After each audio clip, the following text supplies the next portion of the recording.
Que a paz de Deus esteja com cada um de vocês. Para aqueles de vocês que não me conhecem, o meu nome é Rogério, eu sou pastor. Tive o privilégio e a alegria de servir nessa igreja por anos, ao lado do pastor João Pedro.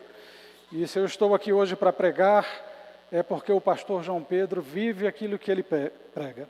No domingo passado, eu estava aqui ouvindo a pregação e, ao final, eu cheguei à seguinte conclusão. Se o pastor João Pedro realmente vive aquilo que ele prega, então uma hora ele vai ter que me chamar para pregar.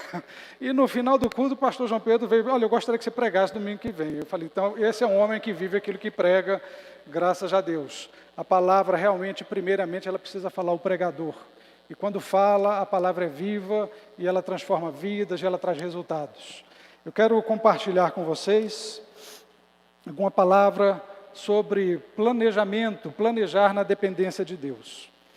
Bem, nós já estamos no finalzinho do mês de janeiro, ainda dá tempo, de fazer alguns ajustes nos planos que nós temos para o ano, de repente estudar para um concurso, de repente se matricular num curso, correr atrás de um emprego, mudar de emprego, conseguir um emprego, ainda dá tempo de mudar os planos. E quem não fez, ainda dá para fazer, A verdade é que tudo aquilo que é planejado produz melhores resultados. Das coisas mais simples às coisas mais complexas. Desde você dar uma aula na EBD, dirigir o louvor, prestar um serviço comunitário, criar os filhos, o seu trabalho profissional, a sua vida profissional, tudo aquilo que você faz, que você se prepara, que você planeja, que você identifica quais são os objetivos, quais os caminhos para alcançar, quais são os recursos que você precisa direcionar para alcançar esses objetivos, tudo aquilo que é planejado produz melhores resultados, das coisas mais simples até as coisas mais complexas. Tudo requer algum preparo, algum planejamento. E se o plano for bom, melhor ainda. Costuma-se dizer que o japonês planeja por 12 meses e consegue realizar tudo o que planejou em um mês só, por conta de um planejamento bem realizado. Já o brasileiro, o que diz a anedota, é que planeja por um mês e fica tentando realizar por 11 meses. Essa anedota é apenas para dizer que um bom investimento no planejamento, ele vai nos levar a melhores resultados, e vai nos poupar de desperdícios, desperdício de energia, desperdício de recursos.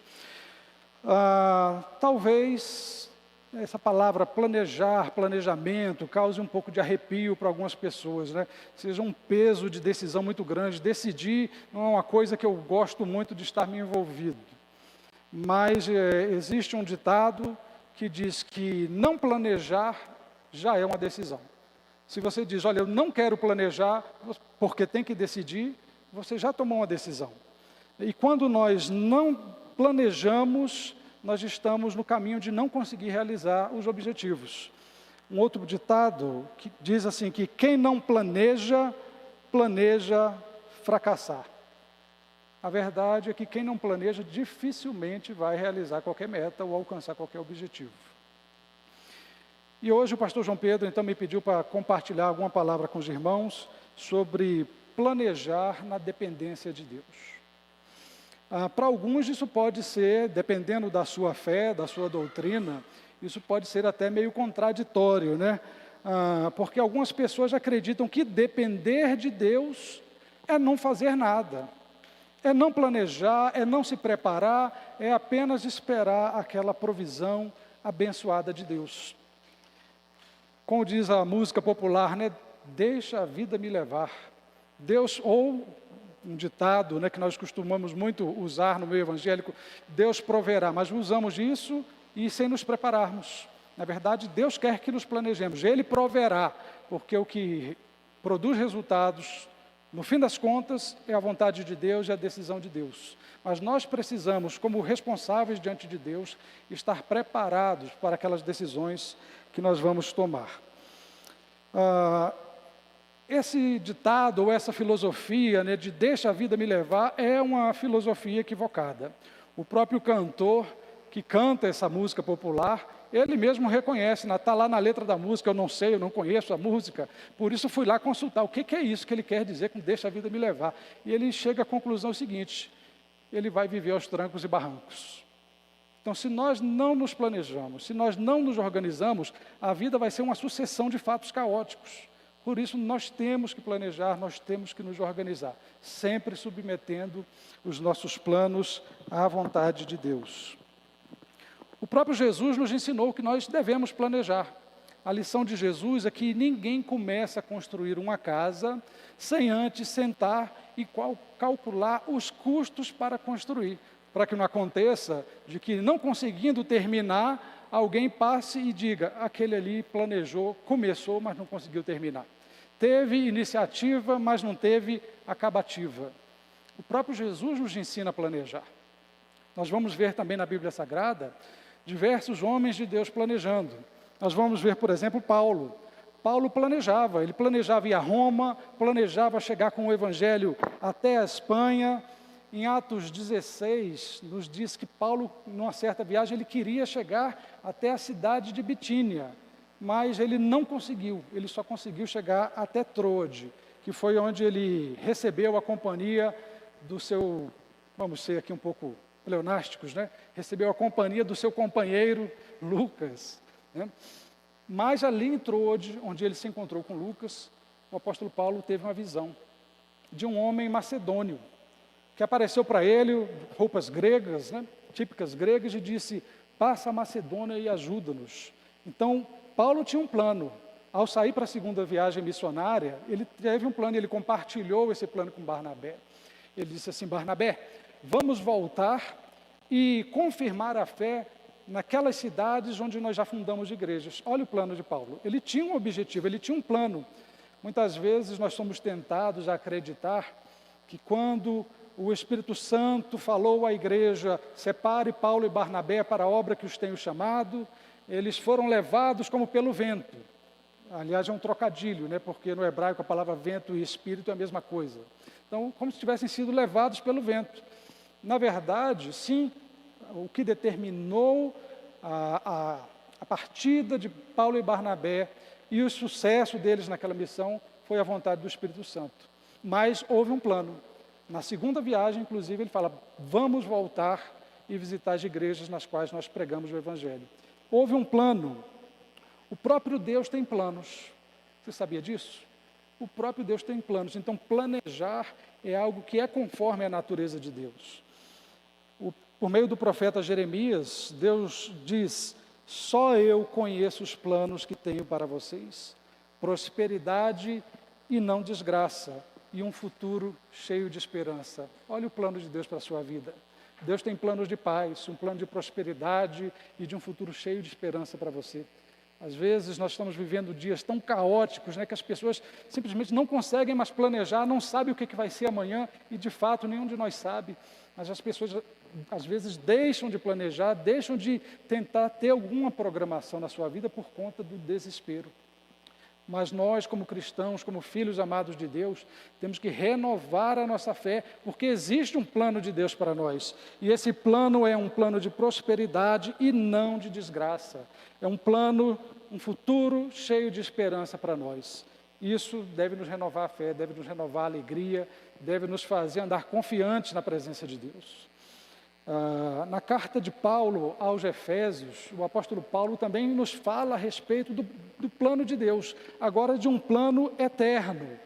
Ele nos diz que o plano secreto de Deus é unir no tempo certo, debaixo da autoridade de Cristo, todas as coisas, tudo que existe no céu, na terra e debaixo da terra.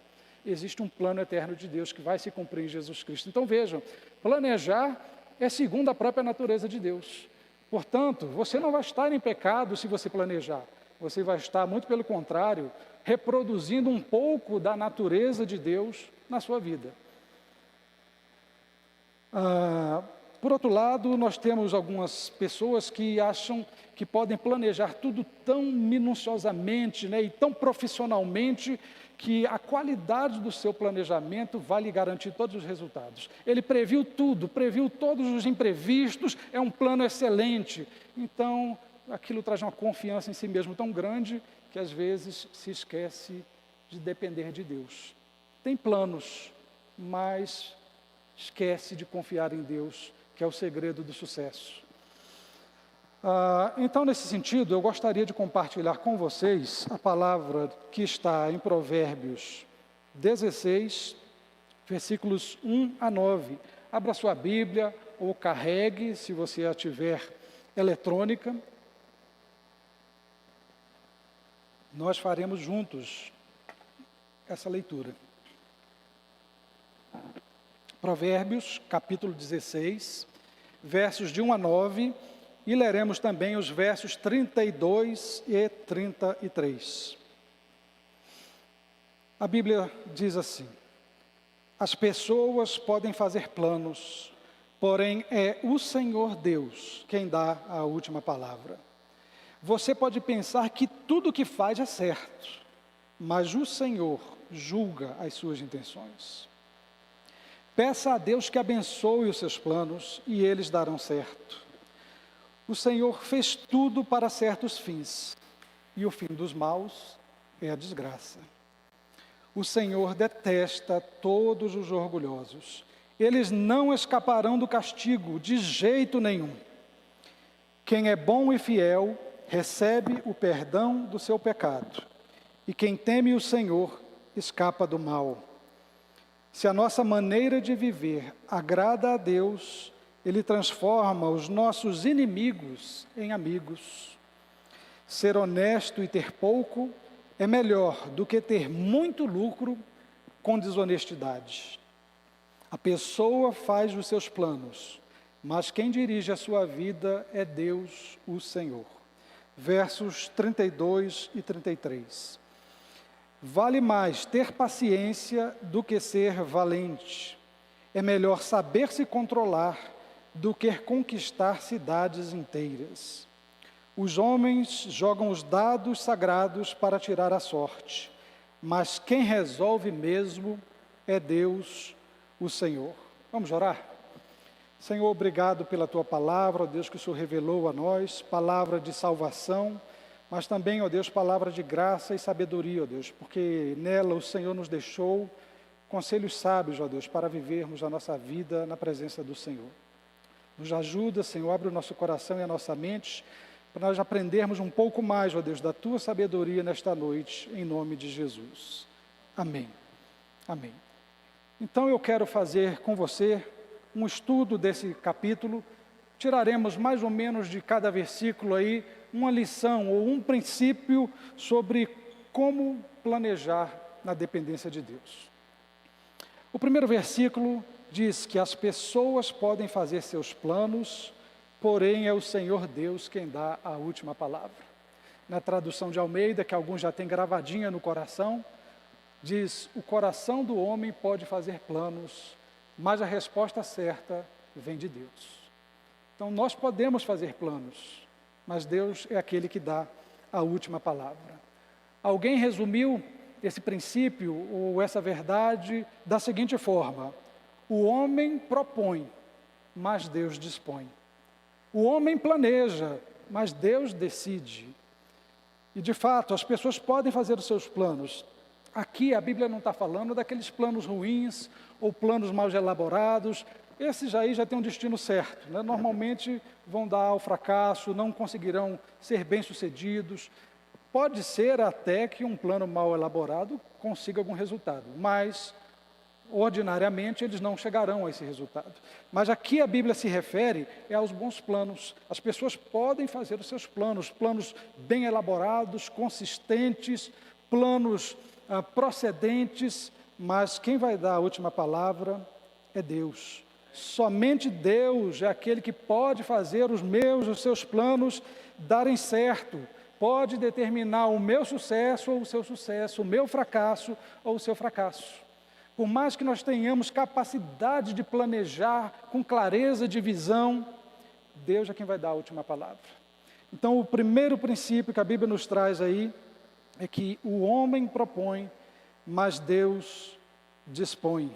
É Ele que diz se dará certo ou não, se Ele quer que se realize ou não. Esta verdade é uma afirmação da soberania de Deus. É Ele que tem o domínio sobre os acontecimentos da nossa vida. Nós podemos nos planejar, podemos organizar, podemos nos preparar, mas quem tem a soberania sobre a história, sobre aquilo que vai dar ou não vai dar certo, sobre aquilo que quer ou não quer que aconteça, é Deus. Então nós temos que fazer os nossos planos na dependência de Deus, alinhados com a vontade de Deus. A soberania de Deus, ela é não só sobre os nossos planos ou sobre os acontecimentos, mas é inclusive sobre os planos dos poderosos. Mesmo aqueles que têm um grande potencial para planejar e implementar os seus planos, Deus tem domínio sobre esses planos também. Eu gosto muito do Salmo de número 2, que diz assim: por que se enfurecem as nações e os gentios fazem planos vãos? Eles querem sacudir de si o domínio do Senhor, mas a Bíblia diz assim, Deus se ri deles. No tempo certo vai dar a eles a resposta, porque Deus é soberano, Deus é aquele que governa, Deus é aquele que diz se um plano dará certo ou não, mesmo os planos dos poderosos. Então Deus é o Senhor, busque a aprovação dEle para os seus projetos, para que eles sejam bem-sucedidos. O segundo verso diz que você pode pensar que tudo que faz é certo, mas o Senhor julga as suas intenções. Muitas vezes nós achamos que nós somos o critério de julgamento das coisas. Não, olha, eu estou vendo isso assim, então é assim que eu vou considerar. Alguém chegou a dizer, que o homem é a medida de todas as coisas. Na verdade, é Deus. É Deus que é a medida de todas as coisas. Às vezes nós temos um senso de juízo, naquilo que nós estamos fazendo, é certo, mas não paramos para reavaliar, e reavaliar detidamente, diante da vontade de Deus, para vermos se aquilo é realmente assim. Muitas vezes nós vamos estar equivocados, e precisamos então pautar os nossos planos na vontade de Deus. O princípio desse verso 2 nós poderíamos resumir da seguinte forma: para Deus, a disposição interior vem primeiro. Então, o critério avaliador de todas as nossas decisões, de todos os nossos planos, se são bons ou não somos nós mesmos, é Deus. Por quê? Porque Ele avalia as nossas intenções. Deus nos sonda e nos conhece, Ele sabe por que nós planejamos fazer o que queremos fazer. E muitas vezes não são por motivos muito nobres. O plano é até bom, mas os motivos às vezes não são muito nobres. E Deus julga o interior. Por isso, para Deus, a disposição interior vem primeiro. Ela vem antes do sucesso, vem antes da realização, vem antes da aprovação dos seus planos por Deus. Se temos bons planos, mas o nosso coração não é reto diante de Deus, então esses planos não têm valor. O verso de número 3 diz: peça a Deus que abençoe os seus planos e eles darão certo.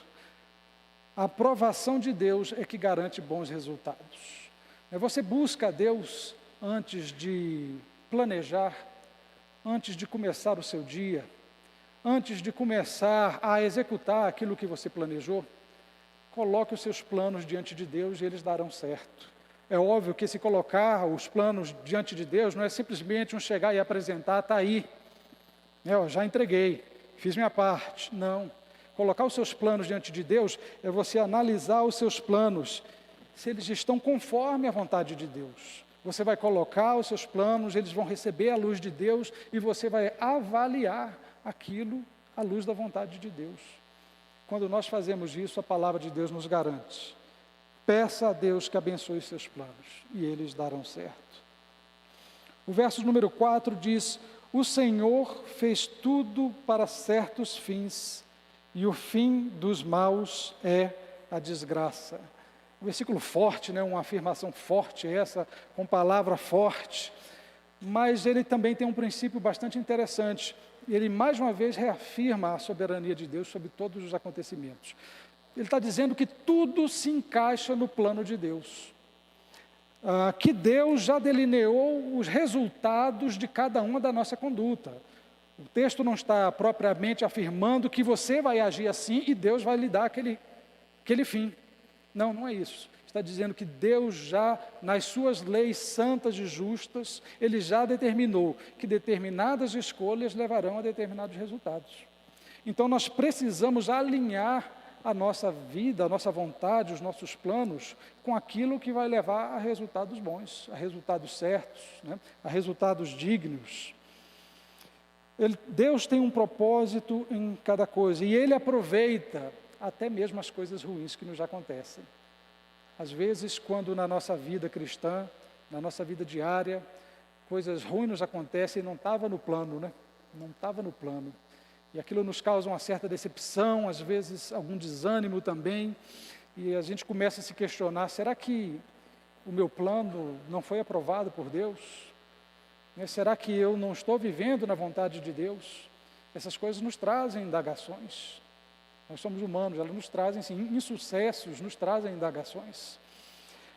Mas é importante nós sabermos que Deus, Ele já determinou, e que mesmo as coisas ruins que nos acontecem, acontecem para cumprir os propósitos de Deus. Israel, por exemplo, foi levado cativo para fora da sua terra. Para muitos era o fim de uma nação, o fim de uma história, mas Deus ali cumpriu o seu propósito. Por intermédio do profeta Jeremias, ele falou, olha, vão e orem e abençoem a cidade a qual eu estou enviando vocês. Mesmo sendo levado cativo, Israel podia ser bênção.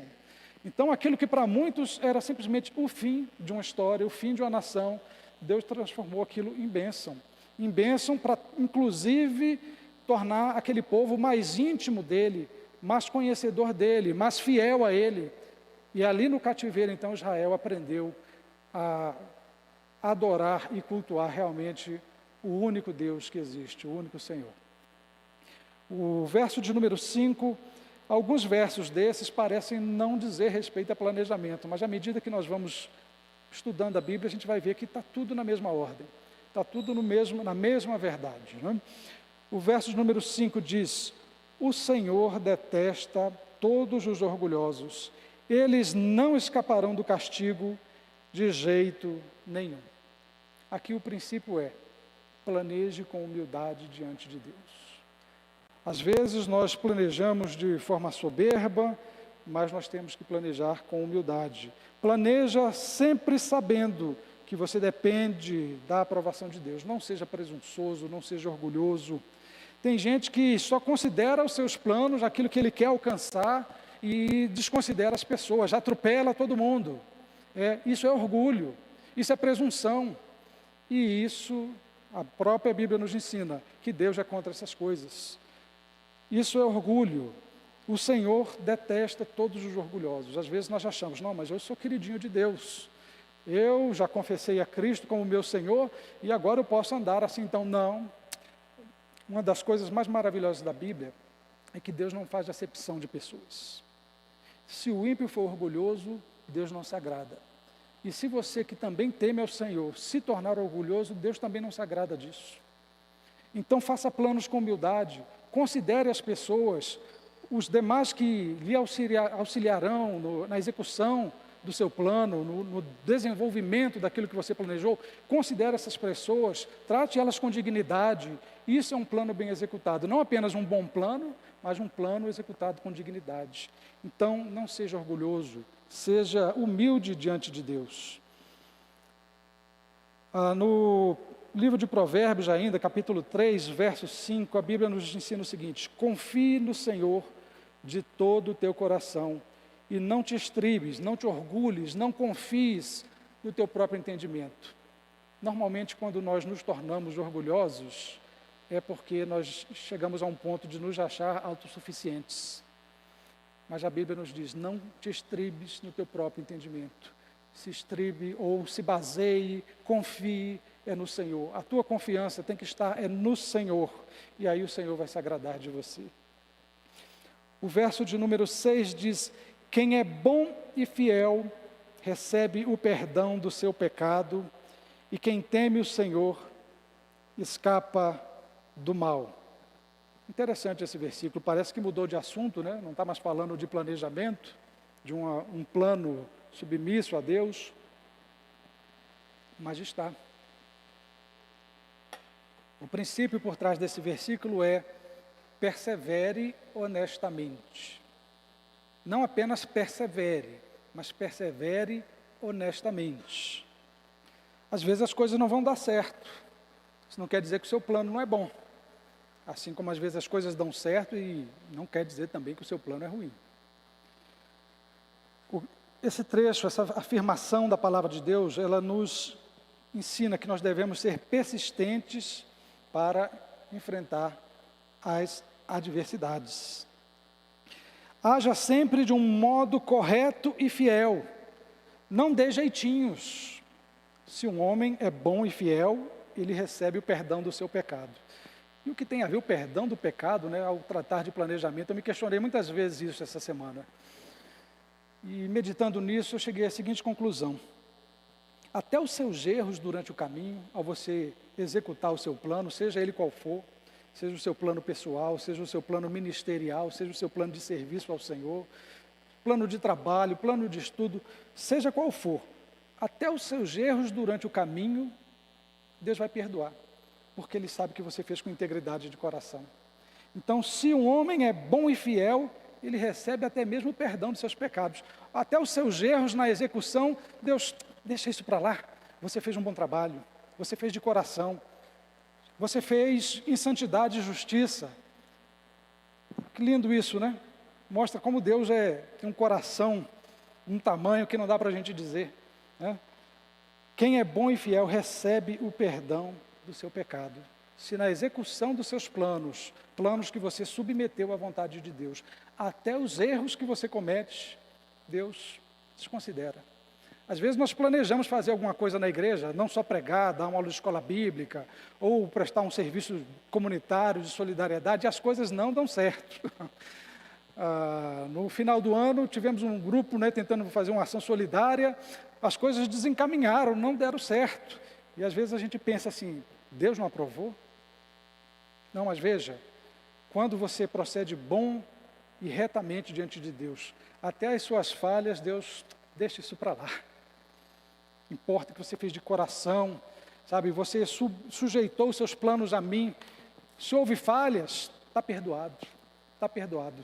Ao homem bom e fiel, Deus dá o perdão do seu pecado. Não que aqui estejamos falando de uma justiça própria, tá? Não estamos falando disso. O perdão do pecado é graça de Deus, é bondade de Deus, é misericórdia de Deus sobre as nossas vidas.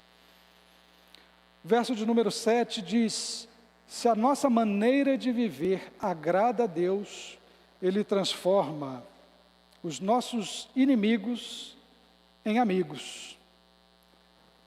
Se os nossos planos são aprovados por Deus, se nós procuramos alinhar os nossos sonhos com os sonhos de Deus, são os sonhos de Deus que importam. Então, Deus nos auxilia para, inclusive, superar os obstáculos do caminho. Às vezes, até os opositores, Deus, no tempo certo, Ele muda a coisa e aquele opositor passa a ser um seu aliado. Deus pode fazer tudo isso. Então, se nós procuramos submeter os nossos planos, a nossa vontade a Deus, Ele transforma até os nossos inimigos em amigos.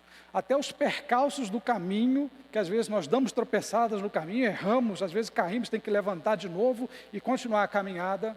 Até isso Deus transforma em bênção para as nossas vidas. As nossas falhas, as nossas quedas, Deus torna aquilo em oportunidades de aprendizado.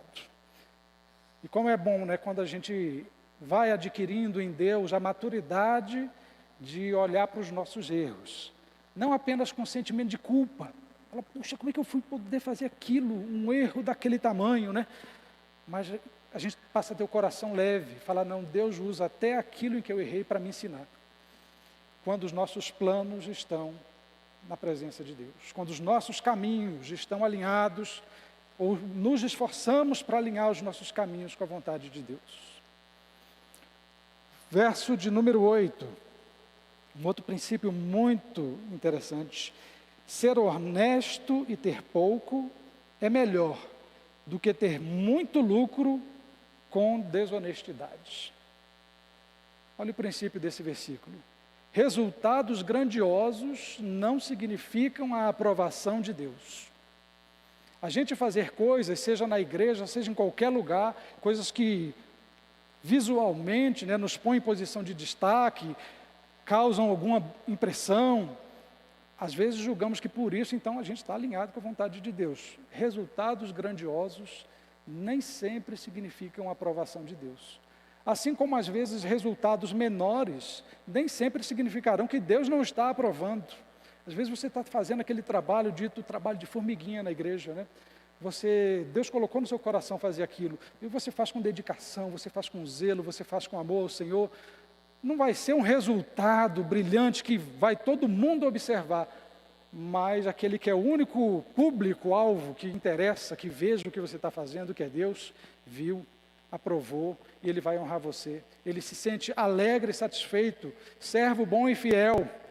Quem é fiel no pouco, é fiel no muito. Não são resultados grandiosos que vão dizer que nós temos a aprovação de Deus na nossa vida ou nos nossos planos.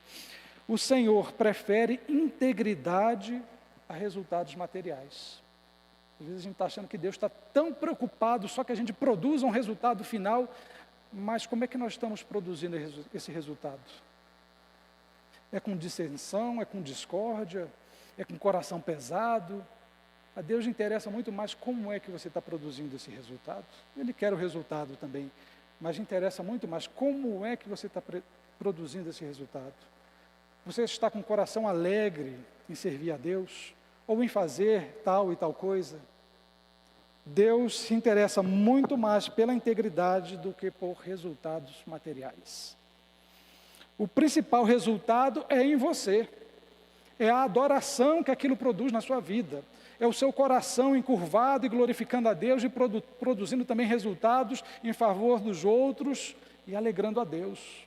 Integridade é melhor do que resultados materiais. Isso nos faz lembrar aquela outra afirmação de Jesus, citando as Escrituras Sagradas, né, de que Deus prefere misericórdia do que sacrifícios.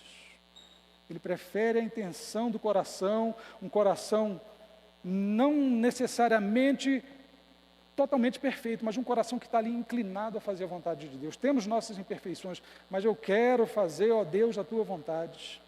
A integridade do coração que Deus está olhando. Então, prefira resultados mais modestos. Se para ser honesto, para ser um bom cristão, isso significa que você vai produzir resultados mais modestos, prefira isso. Prefira isso do que produzir resultados grandiosos, mas atropelando todo mundo, causando problemas, sabe? Ou às vezes nem está fazendo isso, mas está produzindo com coração pesado, sem alegria. Eu vou fazer porque eu tenho capacidade, mas eu não gosto de fazer isso. Analise o seu coração diante de Deus, depois você faça.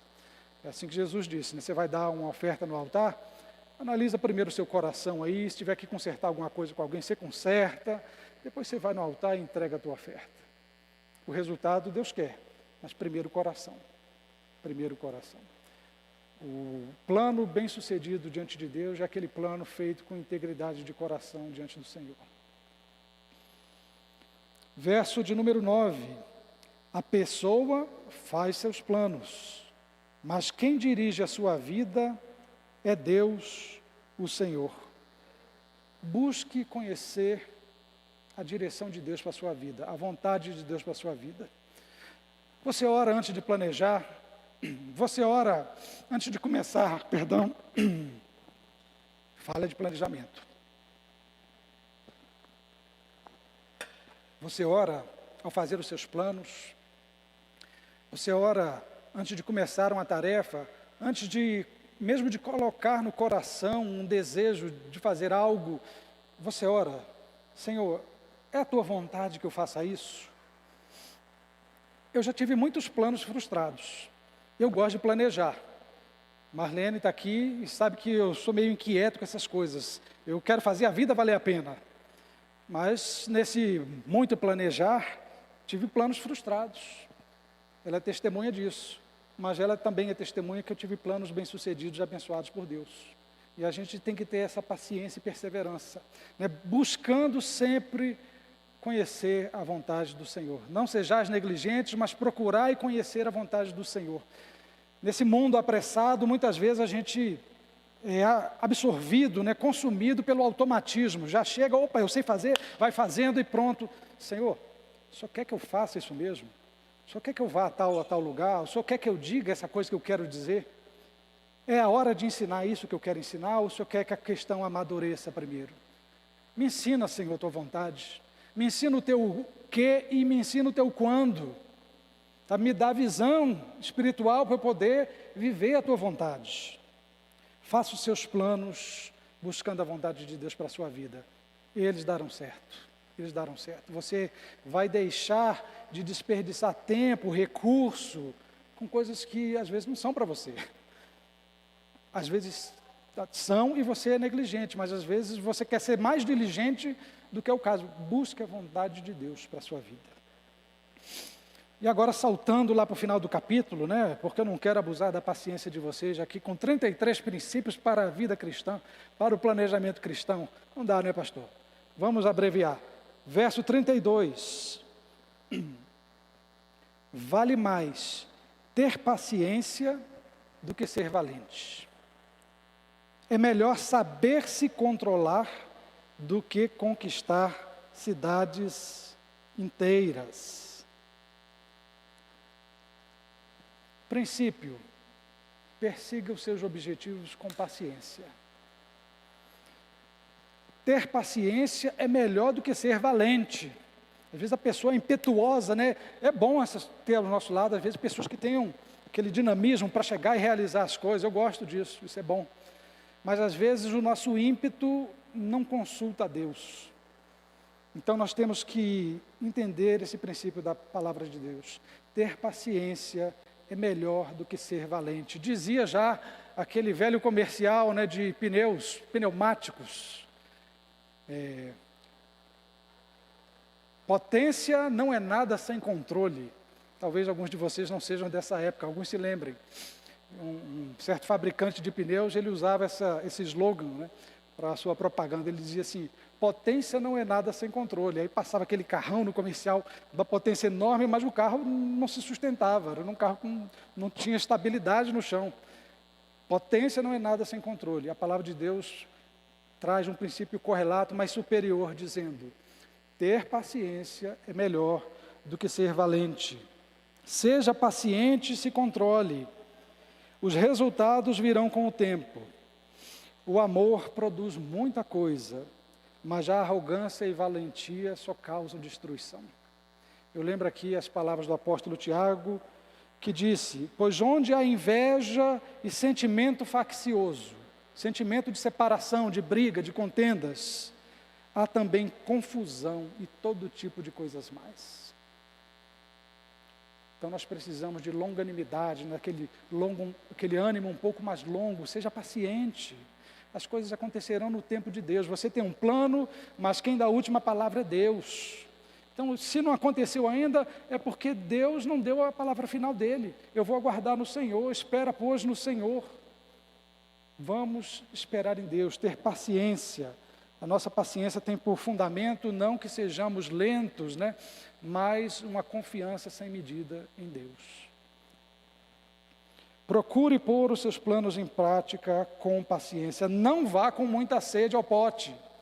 Às vezes a gente fala: não, eu quero realizar, e vai logo. Calma, antes é hora. Não tem um passo anterior que você tem que fazer?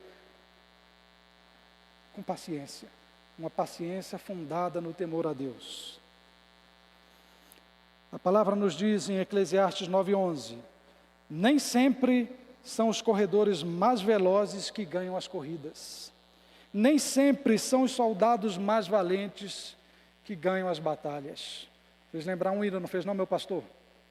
Não é dos fortes a vitória, nem dos que lutam melhor, mas dos fiéis e sinceros, como nos diz o Senhor. Não é dos fortes a vitória, é dos que esperam no Senhor. Dos fiéis e sinceros que permanecem confiando, dependendo e esperando em Deus. Nem sempre são os corredores mais velozes que ganham as corridas. Nem sempre são os soldados mais valentes que ganharão as batalhas. Às vezes você fala: eu estou ficando para trás. Não, você está esperando em Deus. Às vezes quem corre não alcança, né? Nem sempre quem corre alcança. Então, em vez de buscar os seus objetivos com egoísmo, com impaciência, com arrogância, com valentia. Seja paciente, espere em Deus, aguarde em Deus, Deus vai realizar os seus planos. Nenhum dos seus planos pode ser frustrado, é assim que nós adoramos a Ele. Essa é a verdade na qual nós cremos. E por fim, um último princípio que esse eu acho que talvez seja o melhor de todos. Verso 33. Os homens jogam os dados sagrados para tirar a sorte, mas quem resolve mesmo é Deus, o Senhor. Olha só, a última palavra é de Deus, o Senhor. Quem decide é Deus, o Senhor. Mesmo no caso de sorte, quem decide é Deus, o Senhor. Deus é soberano. Então, se nós confiamos nele, nós teremos paz de espírito. Nós não acharemos que é a nossa própria força que vai ter que fazer alguma coisa, é na força do Senhor. Vamos confiar nele. É interessante porque esse versículo ele não fala expressamente, mas ele faz uma remessa aqui, como é um texto escrito num contexto judaico, ele está se referindo claramente a uma determinada situação do mundo judaico, que eram as pedras do Urim e Tumim. Nomes estranhos para nós, né, mas eram duas pedras que eram utilizadas para decidir questões difíceis. Quando as pessoas não conseguiam ou planejar, ou entender uma questão, ou decidir algo muito difícil, como por exemplo, se o povo ia à guerra ou não ia, e eles não tinham condições de avaliar aquilo, então eles se recorriam lá ao Urim e Tumim. O que eram isso? Eram duas pedras que inclusive faziam parte lá da decoração da vestimenta do sumo sacerdote. E nessas questões difíceis, eles usavam aquilo com a função de dados, vamos dizer assim, para consultar a Deus. E somente o sumo sacerdote era autorizado, tá, a fazer essa consulta, porque eram pedras da vestimenta sacerdotal. E uma vez dada a resposta, se entendia que aquela era a vontade de Deus. Ou seja, havia ali um certo lançar a sorte, né, como a Bíblia diz, né? Havia uma questão de ália, como dizem os estatísticos, né, de indefinição ou de sorte. Mas olha como esse versículo é tão rico, nessa palavra de Deus para nós. Os homens jogam os dados sagrados. Agora você já sabe o que são os dados sagrados. Os homens jogam os dados sagrados para tirar a sorte ou para definir a questão. Mas quem resolve mesmo é Deus, o Senhor. Esse versículo é aquela cláusula que resolve tudo se as cláusulas anteriores não resolverem. Se os princípios anteriores não resolverem, esse resolve. Esse diz o seguinte: quando todos os planos não dão certo, quando você não tem mais controle de nada, quando você sente que fracassou, ou quando você se sente incapaz de planejar ou decidir qualquer questão, Deus, Ele tem a decisão certa para você. O nosso desespero ou desorientação, de modo nenhum afetam a Deus. Deus é soberano e continua soberano, Ele governa a história, continuará governando a história. Às vezes os nossos planos não funcionam ou são até impossíveis. E tem situações que parecem depender totalmente da sorte, não tem como ser resolvidas. Como é que eu vou planejar isso? Não tem como. Ou você é pego de surpresa numa situação e para você parece que o que vai resolver aquilo ali é a sorte, ou vai dar ou não vai dar certo, né? Você até faz uma oração rapidinho a Deus ali, Deus me ajuda aqui a decidir, e considera ali que tem um fator de ália, né, ou um fator de sorte. Mas mesmo naquilo que parece que vai ser decidido ao acaso, é Deus quem toma a decisão. Então, com planos, é Deus que toma a decisão. Sem planos, é Deus que toma a decisão. Como disse há pouco o pastor João Pedro, né? Se tudo falhar, se tudo der errado, se você esqueceu o que tinha que fazer, Deus está com você. Deus está com você. Tem segurança melhor do que essa? Se os nossos planos falharem, se nós não formos capazes, Deus está com você. Mesmo naquelas situações que parece que é pura sorte, ou vai dar muito certo ou muito errado, Deus está com você. A decisão de Deus pode até não estar de acordo com seus planos, mas se você sujeitar os seus planos e todas as situações da sua vida à vontade de Deus, vai dar certo. Vai dar certo. E me valendo aqui da reflexão emprestada, né, do pastor João Pedro, mas muito vem ao caso. Os planos que nunca falham não são aqueles planos mais bem elaborados, aqueles que contam com mais recursos, aqueles mais estrategicamente preparados, estudados, analisados. Não é aquele plano de 11 meses do japonês. Tá? O melhor plano, os planos que nunca falham, são os planos que são aprovados e santificados pelo Senhor. Apresente a Deus os seus planos para a sua vida, os seus planos para esse ano. Vamos orar, vamos apresentar a Ele. Ó Pai, em nome de Jesus, nós te agradecemos pela Tua palavra, ó Deus, que nos transmite, Senhor, misericórdia e graça e sabedoria vindos da parte do Senhor. Ó Pai, nos ajuda, Senhor, a avaliarmos as nossas vidas e os nossos planos na presença do Senhor, confiando, ó Deus, não naquilo que nós podemos fazer, mas naquilo que o Senhor pode fazer por nós, ó Deus. Não na nossa própria força, mas na força do Espírito do Senhor que vai conosco, ó Deus. Sabendo, ó Deus, que mesmo naquelas situações onde nós estamos desorientados e por acaso, ó Deus, não sabemos que caminho tomar, ainda ali o Senhor dará a última palavra, ainda ali o Senhor está conosco e ainda ali, ó Deus, o Senhor está pronto para nos abençoar. Nos ajuda, Senhor, a planejar em obediência ao Senhor e em confiança, ó Deus, na Tua provisão para as nossas vidas. Nós te pedimos, ó Deus, e te louvamos agradecidos em nome de Jesus. Amém.